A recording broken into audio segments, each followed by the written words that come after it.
Hema committee റിപ്പോർട്ടിൽ പരാമർശിച്ച 15 അംഗ പവർ ഗ്രൂപ്പിനെ കുറിച്ച് കൂടുതൽ വെളിപ്പെടുത്തലുമായി സംവിധായകൻ വിനയൻ. പവർ ഗ്രൂപ്പിലെ ഒരാൾ ഇന്ന് സംസ്ഥാന മന്ത്രിയാണ്. റിപ്പോർട്ട് പുറത്തു വരാതിരിക്കാൻ ഇടപെടൽ നടത്തിയതും ഇവരാണ്.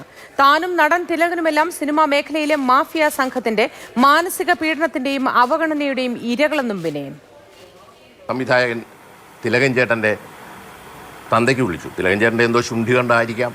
ഞാൻ വിളിച്ചു പറഞ്ഞു, തിലകൻ ചേട്ടനെ വിളിച്ച് സമാധാനിപ്പിച്ചു. ഞാൻ ആ സംവിധായകനോട് പറഞ്ഞു, നിങ്ങൾ ഇത്രയും സീനിയറായി നടൻ എന്ത് ശുണ്ഠി കാണിച്ചാലും നിങ്ങൾ പറഞ്ഞ് ശരിയല്ല, മാപ്പ് പറയണമെന്ന് പറഞ്ഞു. ആ സംവിധായകൻ്റെ വാശി ഇപ്പോഴും ഉണ്ട് എന്നോട് കാര്യത്തിൽ. അദ്ദേഹം ഇന്ന് വലിയ സംഘടനയുടെയൊക്കെ വലിയ ഗവൺമെൻറ് തലപ്പത്തുണ്ട്. പക്ഷേ ഈ 15 അംഗ പവർ ഗ്രൂപ്പിൻ്റെ ആൾക്കാർ ആരൊക്കെയാണെന്ന് എനിക്കറിയാം. ഒരിക്കലും പറയത്തില്ല, അതിനൊരു കാര്യമില്ല, ചുമ്മാ പറയാന്ന് പറയത്തില്ലേ, തെളിവില്ലല്ലോ.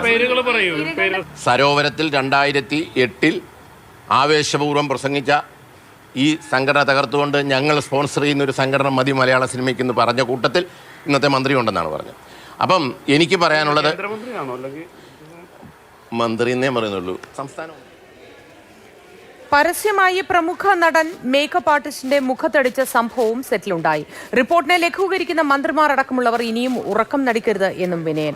അമ്മയും പ്രൊഡ്യൂസേഴ്സ് അസോസിയേഷനും ചേർന്നാണ് മാക്ട സംഘടനയെ തകർത്തത്. സിനിമാ മേഖലയിൽ പ്രശ്നങ്ങൾ നേരിടുന്നത് സ്ത്രീകൾ മാത്രമല്ല എന്നും പ്രതികരണം. മാക്ട തകർത്തതിൻ്റെ മുന്നിൽ നിന്നതൊരു നടനായിരുന്നു. അദ്ദേഹം 40 ലക്ഷം രൂപ അഡ്വാൻസ് മേടിച്ചിട്ട് ആ സിനിമ ചെയ്യണമെങ്കിൽ സംവിധായകനെ മാറ്റണമെന്ന് പറഞ്ഞപ്പോൾ ആ മാക്ട അന്ന് ന്യായത്തിൻ്റെ കൂടെ നിന്നു, നിർമ്മാതാവിൻ്റെ കൂടെ നിന്നു. അതിൻ്റെ പേരിൽ ആ നടൻ സംഘടനയെ തകർത്തു.